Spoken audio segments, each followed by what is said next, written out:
but you never see this flavor of SEPROD yet, and they have a lot more, but this one, Irish Mash, is a vibe. What's up, my love people, and in this video I'll be talking about SEPROD, how they make their money, what they have been up to, cause they've been up to a lot, and of course how they operate on the stock market. If any of that interests you, stick around.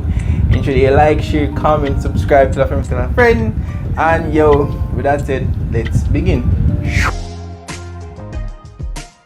SEPROD group of companies have been around since 1940. However, SEPROD life didn't necessarily begin there.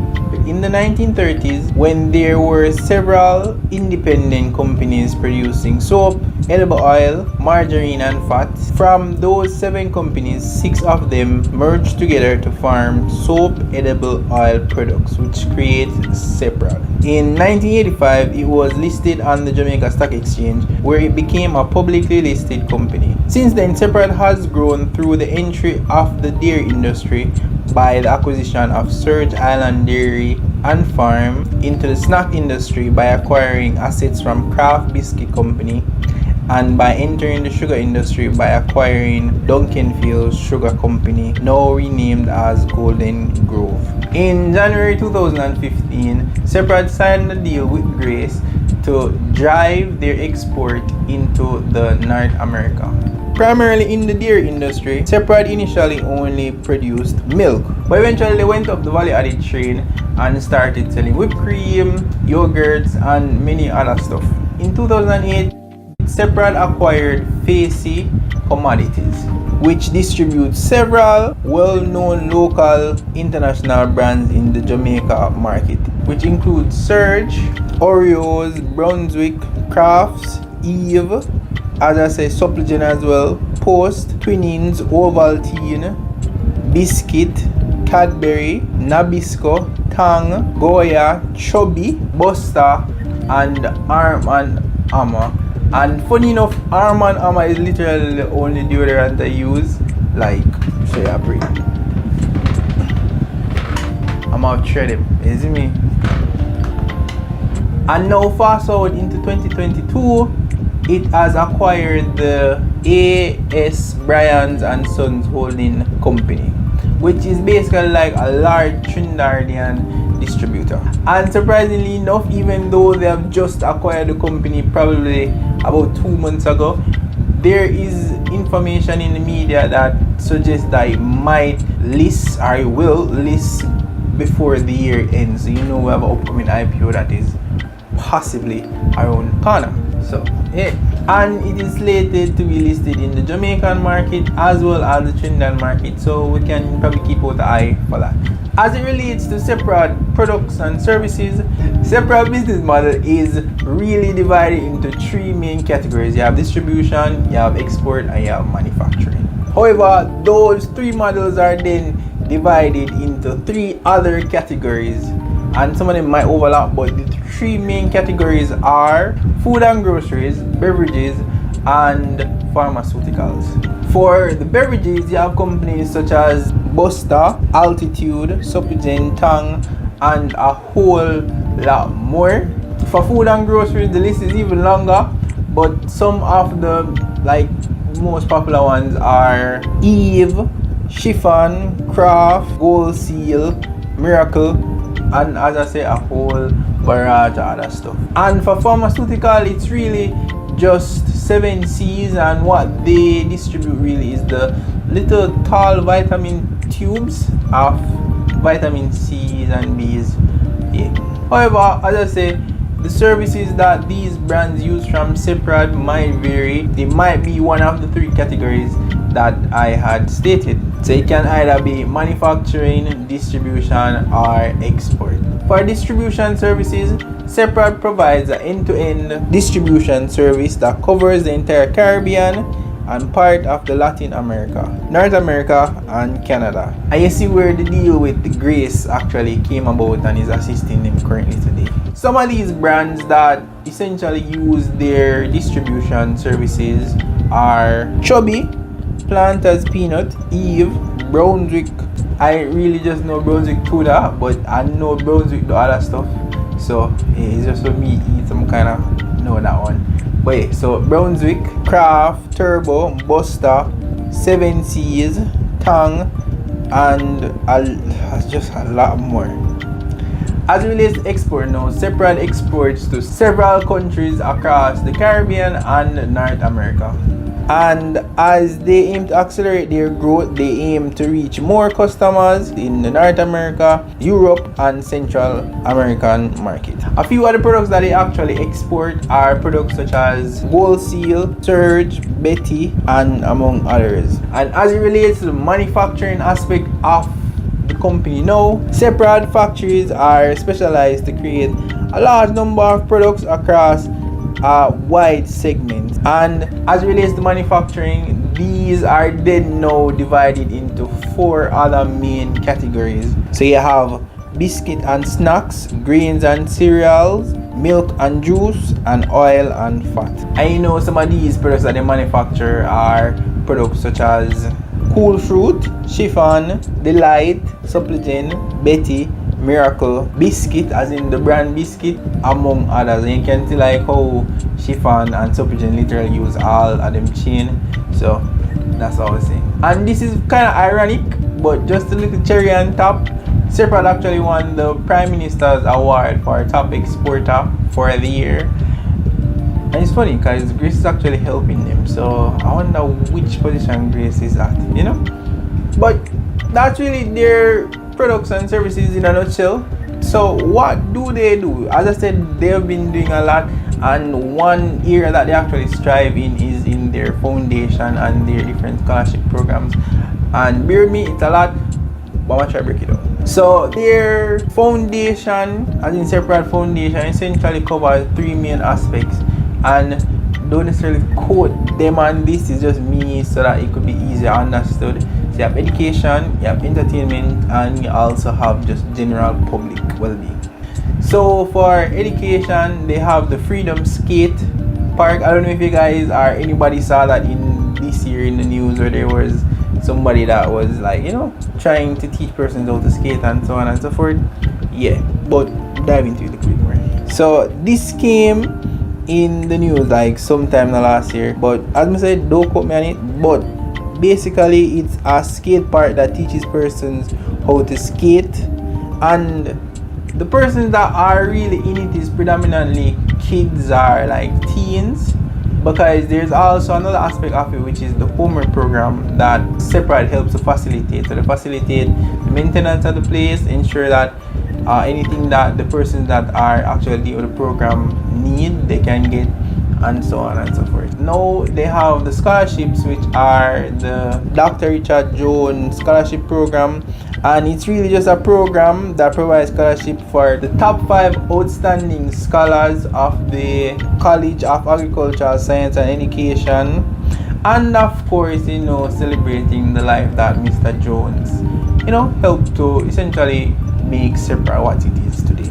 And lastly, for the education, and this, I want to say lastly, is not the last thing, because you have a whole lot of stuff you can go on your website and see it, but the last thing I'll go and list is really just the Oxford University Computing Challenge. This basically encourages students to produce program solutions to compute and think problems, and this particular part of it was sponsored by the Hall of Learning. As I say, it's not just education alone that SEPROD focus on. They also do the entertainment, and the 2 dominant entertainment that they sponsor are the Dancing Dynamite, and them sponsor through Supplegen, and the UNICEF video game creation Odyssey.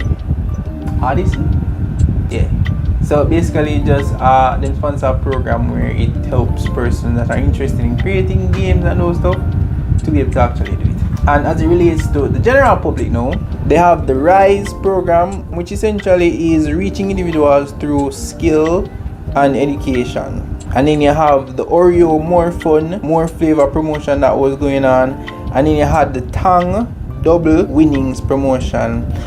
Funny enough, I actually benefited from that. I never get the money. However, like my wholesaler, I normally buy my groceries at my grandmother's house. So when I actually go to wholesale and I bought one. I got two and I was like, hey, why I'm get two? They must say it was a promotion. So since then, it was always I buy more. And the promotion done now. So one time I get for the one rather than the two that I get first. But it was a little vibe while it lasts, All in all this is really just marketing. Marketing, whether it's sponsors for education or anything, it's just marketing. But you have to always appreciate when they reach out to help the youth and they're not just primarily driven by profits and so on and so forth. But now we kind of add like a slowdown now. Who actually owns SEPROD? Because SEPROD seems like this quiet giant. Personal, I never know that it was this big, but SEPROD is like a quiet giant. And who owns SEPROD? Well, if you follow my last video, you know who owns it. But the top 5 shareholders for SEPROD are the Musan Group. And as I say, we did follow me because Musan Group, we did Stanley Motors recently. And they're associated with Musan Group.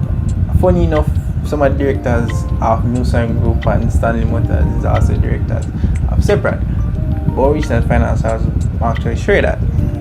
So you also have the Coconut Industry Board, JCSD Trustees Limited, Grace Kennedy. So Grace is incentivized to ensure that SEPROD succeeds so that they benefit because they're the 4th largest shareholder. Say. And they have the National Insurance Fund. As it relates to dividends, SEPROD, it on and off, they don't have a fixed payment, so it's either they pay 3 times for the year or they pay 4 times for the year. And really, last year they paid about 2%, 2.1% to be exact. But as I say, is that 4 times for the year or 2 times for the year, and they normally pay like 1 month after the quarter end. So like say March, they probably pay April, and then you have June, they probably pay July, and so on and so forth. So yeah, but well, that was it for the overview. We'll just go to the financials and just call this video up. So go to the financial now. Alright family, so the financials. And the financials, what we're going to do is break it down into 3 or maybe 4 main parts. We're going to look at directors at the same time.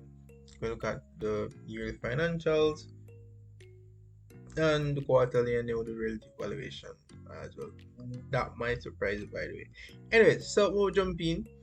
Also, there are some of the brands that I never necessarily spoke about because, as I say, a whole lot more. When I say a whole lot more. So there's a lot, even Club Socials and Benjamin. It's crazy. Anyways, I'm Betty. We get Betty. Anyways, so only thing we're looking at the annual report really is the directors. As I had mentioned that the directors are me, so the best is me start get some shares on it. But yeah, anyways, so I wanted to show you guys the director. This guy look familiar? Yes, he is one of the persons, but he's one of the directors. I'm a mystery man for the Stanley Motor as well. He can and PBS as well too. So you can, watch about them video there and see if you pick him up. As well, wait, you're going to see this on the sheets when I show you. So over 2021 or export despite logical challenge globally continue to increase. I'm going to show you this. You're going to see like this is the one line item in that category as well. So you'll see how that has seriously affected them when the building burned down. Anyways, as I say, this guy look familiar. There's also she. Anybody remember she? From Stanley Motors. And yeah, you have this guy as well, Mr. Subriti, which is Subriti as well. Anyways, outside of that, no really more else really to look on, except there's one more stuff that I want to show you guys, because I did mention the shareholders are the top shareholders. However, those were just the companies. I never necessarily go in depth and looked at the individuals, but I'm going to show you the individuals. Alright, so you remember I was just showing like the top 10 largest shareholders, these persons. Yeah.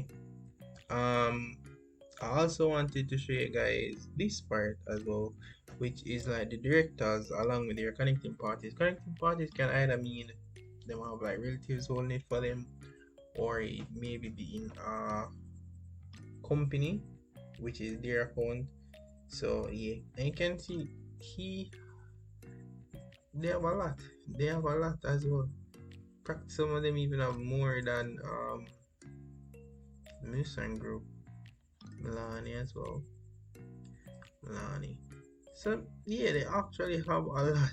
I just uh never remember to tell you guys. Mr. Pandoy has a lot as well, and so on and so forth. And that's really it for the most part. If you guys actually interested, you guys should read it. It actually are really interesting read. Uh but yeah, so we kind of finish about this. I'm going to show you this part first. So we're going to go to the financials, and then we go to the quarterly, and then just show the relative valuation. So 3 years I've done this. Yeah, 3 years. To me, 3 years for this company is too small per se, but just to like just get an idea how it normally operates, really. And we just pull from before COVID, during, relatively after. COVID not finish yet, but say. So I just say I was going to show you guys that loss. Right here, so it's the unrealized fair value gain and loss on property is this. And you kind of lose a pretty penny both here, so.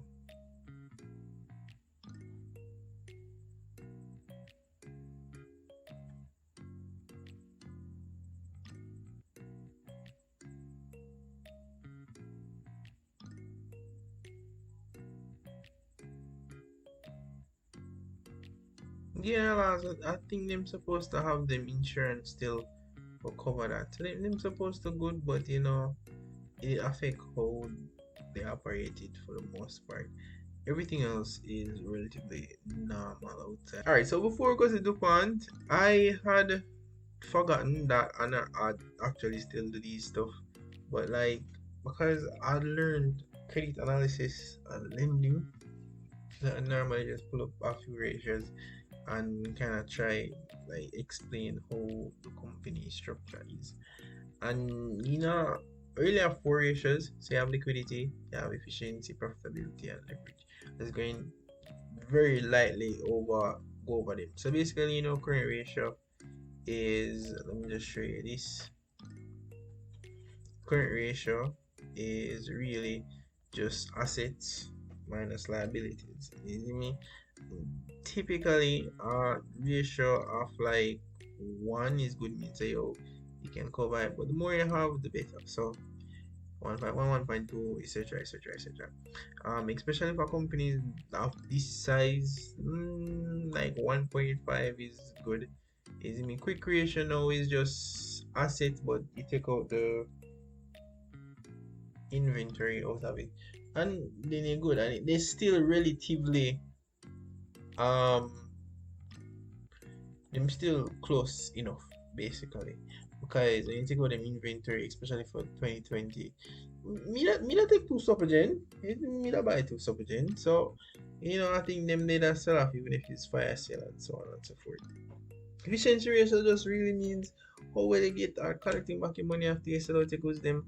And typically, as manufacturing things, some of their goods are on lease, so like them lend them, lend them or them trust them, and then them collect it back. So turnover ratio, bam bam bam, it shows like the percentage of the year, basically. This is what it's that one here show, percentage of the year, basically.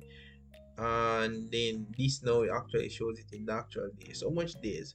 It's 43 days is them average when they were in 2019, 100 and mash when they were in 2020, because COVID, so probably things slow down and so on and so forth.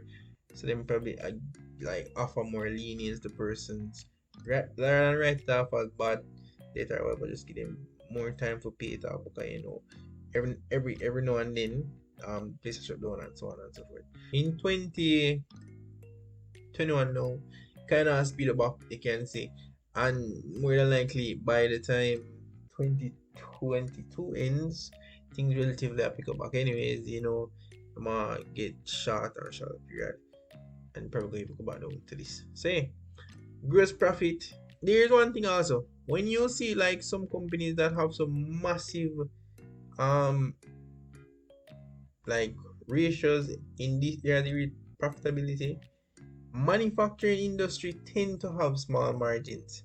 So that's the thing, manufacturing industry tend to have small margins, and you have to understand that while you have other industries that might have even 100%, there's always this thing that I would always say I'd rather get 20% of a watermelon than 100% of a grape. And in this case, when they are making revenues like this is, I put this place, I'm gonna change this to actual figures, currency, and then just add 3 more zero to it. It's because remember this is in thousands, so just add 3 more zero to it right here. So 1, 2, 3. You see me? This is what, $43 billion. You see me? Almost $44 billion. Very few companies make that in revenue. You see me? So when you check it out, meet at 5%. Meet at 5%, because 5% of that still equates to $1 billion, roughly, give or take. Over $1 billion, is it? Yeah. Got 3 zeros. Yeah, over $1 billion, basically. So I just say go. I just say go. And yeah, that's why they'll have some very small margin. And you see, this is consistent, so relatively speaking. So no crazy. Net profit are the same thing. Structure ratio now, just hold up this. Structure ratio is what them can cover them data in, like pay at least them interest and so on. Companies in this size, anywhere from like 1.25. That's the number they gave me. 1.25 is good. If you have it 1 to 1, as in, kind of on line, but yeah, and the equity, basically how much liability they have compared to another company, and typically we want 1 or even them figure here, but things happen. I mean, have raised some funds, and they've been doing a lot of acquisitions, so probably just buy up things. So yeah, so that's that really for them there. I hope it kind of help get inside. If you reached so far in that video, just comment, say, oh, you reach the ratios, really appreciate it. And then now go to DuPont. I don't even know what to say about this. They have relatively maintained the same leverage. As you can see, if you look on the line, leverage is blue. They dipped little, and then the back roughly the same. Return on asset has been high though, which is kind of good. So return on asset has been in the 90% region, and that is good. I don't even know. Can't say there's nothing bad, because it's a very big company, so they're going to use debt anyways. And profit margin, as I say, then profit margin typically going to be like, roughly like going to be around this. So it's not even nothing crazy, to be honest. Not even nothing crazy. As I said, them are way small. So hey, so what I'm going to do before I just go to the relative valuation, I'm just going to go back on the just a quarterly, just ever so lightly glancing at it. And you don't even, if you look on the financials, them normally talk it, but they normally run it off. You see me? So them normally run it off and make it so more pretty and everything there. But regardless, it's still a good look. Up from last year, the revenue, net profit up as well. Some crazy money. Um, EPS has increased as well. It's been a very good year for SEPROD. That's all I can say. Very good year for SEPROD. But I want to show you. You can even see it right here. Revenue 3 months, but we're looking for 6 months. So 27 from 19. Um, same EPS increase as well, and so on and so forth. Um, Net assets, I think assets have increased, and the two biggest ones are the like profit and plant and the intangible assets. I guess them probably acquire more intellectual properties. Uh, but yeah, and funny enough, it even more their second quarter is more than even their last full year last year. So it's interesting. And yeah, there's like crazy, nothing crazy, still making a killing. So mm, mm, I really want to go too much nine numbers them. But relative valuation, probably that in the year we want. And here it is. So I think as I say, getting a 2% discount based on the fair value metrics. Manufacturing industry, you see, because it's not one of them hype stock there. Like, you look on them name, your Berger P Carib Cement, Jamaica Bridal, Salada, SEPROD, Cinco. There's not much, I won't say buzz, but not hype really around it, so people don't really overpay for it regardless. However, the current price when I checked on JSE not too long ago was $6 $69.43, and yo, that's alright.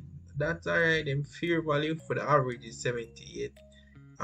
Based on them book value, this is the assets them have, and so on and so forth. Um,